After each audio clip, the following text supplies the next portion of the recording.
तुम निरखत मुझको मिली मेरी संपत्ति आज, कहाँ चक्रवर्ती संपिता, कहाँ स्वर्ग साम्राज्य। तुम निरखत मुझको मिली मेरी संपत्ति आज। भगवान को देखकर भक्त क्या कहता है कि भगवान आपको देखकर मुझे संपत्ति चक्रवर्ती से भी बड़ी मिल गई, क्योंकि मेरी संपत्ति मुझे मिल गई। अद्याभव सफलता न देवत्वदी चरणाम्बुज वीक्षण ने, कहते आज मेरे दोनों नयन सफल हो गए, क्योंकि तुम्हारे बाहर रूप को नहीं, तुम्हारे अंतरंग रूप को देख लिया। और तुम्हारे अंतरंग रूप को देखकर लगा कि मेरा स्वरूप तो तुम्हारे समान है। मेरा रूप तो चिद्रूप है, मेरा रूप तो विषयों से अतीत है, इंद्रियों से अतीत है, वर्गणाओं से गुणस्थानों से अतीत है। तुम्हें देखकर लगा कि मेरा स्वरूप तो सिद्धों जैसा है। इसलिए आप कभी भी ये मत सोचें कि परमात्मा को देखने से कुछ नहीं मिलता है। परमात्मा को देखने से भले ही बाहर में कुछ ना मिले, लेकिन अंतरंग में बहुत कुछ मिलता है। परमात्मा को देखते ही जो अंतरंग से देख लेता है, अंतर के चक्षुओं से देख लेता है, उसे उसी दिन स्वयं परमात्मा का स्वरूप नजर आता है। एक शेर का बच्चा भेड़ियों ने पाला था, बहुत सालों तक भेड़ियों के बीच रहा, वैसे ही में आने लगा, वैसे ही घसड़ पसड़ चलने लगा उनके साथ। एक दिन एक शेर ने देखा कि ये तो मेरा जाति भाई है, उसे बुलाने की कोशिश की, वो तो डरता था शेर से, उसकी शकल से ही भागने लगा। उसने कहा रुक जा। और अचानक एक दिन शेर का बच्चा सो रहा था, वो बड़ा शेर गया और उसने अपने पंजे में पकड़ा और नदी के किनारे ले गया।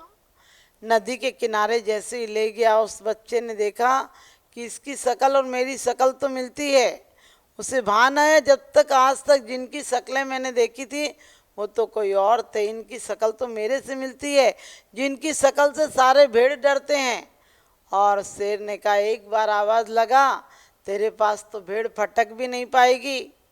ऐसी ही हमारी जब आत्मा एक बार आवाज़ लगाती है, परमात्मा के स्वरूप को देख कर एक ख्याल आता है कि मैं भी परमात्मा हूँ, मैं भी परमात्मा के जैसा हूँ, और जैसा कि मैं स्वयं परमात्मा हूँ, मेरे अंदर वही अनंत चतुष्टय है। जिस समय ऐसा भाव आता है तो इंद्रिय रूपी भेड़ियाँ तुरंत भाग जाते हैं। फिर भेड़ियों का साथ हम नहीं देते हैं। अभी तक तो हमें गिराने के बहुत मौके मिलते हैं। एक बार एक आदमी बकरी ले जा रहा था, लोगों ने कहा इसकी बकरी तो अपन को लेना है, क्या करें। 5-6 ठगों ने कहा कोई बात नहीं, अपन चौराहों पर मोहल्लों में दूर दूर पर खड़े हो जाते हैं और उससे ही कहेंगे कि तू कहाँ से कुत्ता ले आया। पहले ने कहा भाई साहब कहाँ जा रहे हो? उसने कहा घर जा रहा हूँ। उसने कहा ये कुत्ता लेके कहाँ जा रहे हो? उसने कहा पागल हो, कुत्ता है, ये तो बकरी है। दूसरे ने फिर कहा आज क्या हो गया आपको, कुत्ता कंधे पर लिए। और कहते हैं 4-5 ने टोका, छठवें ने भी टोका और कहा हद कर दी भाई साहब, आज आपको हो क्या गया, आप कुत्ता लिए हो? उनने कही अरे मैं बकरी ली हूँ, सब लोग 1 2 3 4। और उससे लगा कहीं ऐसा नहीं हो कि वाकई में मैं कुत्ता ले आया हूँ, और उसने उसको छोड़ दिया। समझ गए, वो ठग लेकर चले गए। हमें भी जितने लोग मिल रहे हैं, ये दुनिया एक ठगों का बाजार है। कहते धोखे की दुनिया होती है, वहाँ कौन किसी का होता है। धोखे की दुनिया होती है, वहाँ कौन किसी का होता है। और धोखा दे देते हैं अक्सर वही जिन पर भरोसा होता है। धोखा दे देते हैं अक्सर वही जिन पर भरोसा होता है। हमारी हालत भी ऐसे ही हो गई, सारे ठग मिल गए। कोई कहता है हम तुम्हारे हैं, दे हमारे, हमसे पैदा हुई है, तुम हमसे पैदा हुए, हमने तुम्हें सहारा दिया, हमने तुम्हारा मकान बनाया, हमने तुम्हारी पढ़ाई की। क्योंकि वो सामने वाला भी अंधा है, भले बूढ़ा हो गया, उसे ये पता नहीं चला कि मैं तो एकमात्र निमित्त मात्र था, इसका कार्य होना था। और मैं तो चाहता हूँ कि इतना ही निमित्त नहीं बनूँ कि इसका जीवन यापन करा दूँ, उसे भव से पार लगा दूँ, ऐसा निमित्त बनो। क्योंकि निमित्त गलत निमित्तों का सहारा लिया जाए तो आदमी का पतन हो जाता है। क्या हुआ, सूप न खाने देखा ही तो था, योगी को देख ले तो योगी बन जाता है, और भोग की कामना से किसी को देख ले तो रोगी हो जाता है।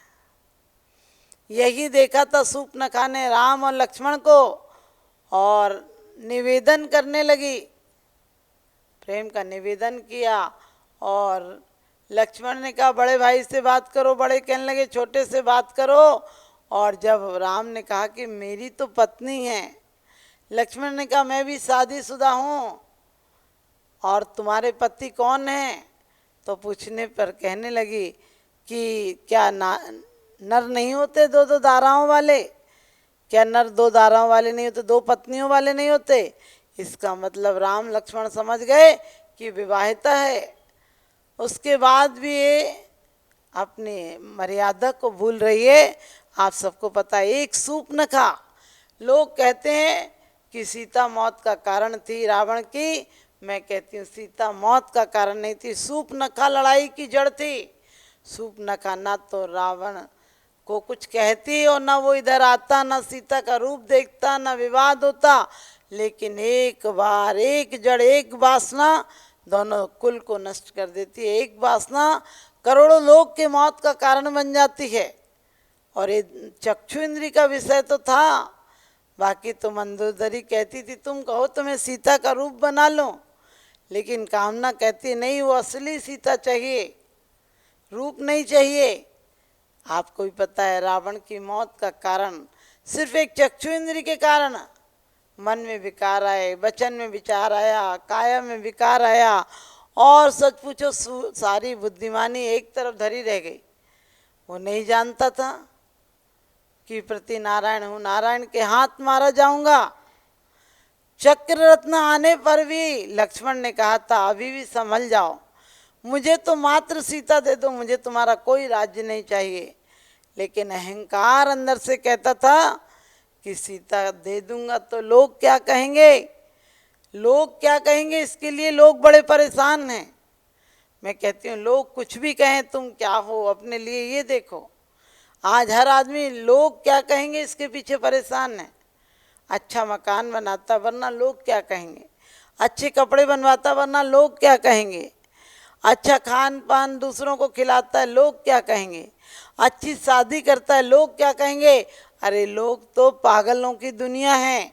अच्छा करोगे तब भी कहेंगे, बुरा कहोगे तो भी कहेंगे।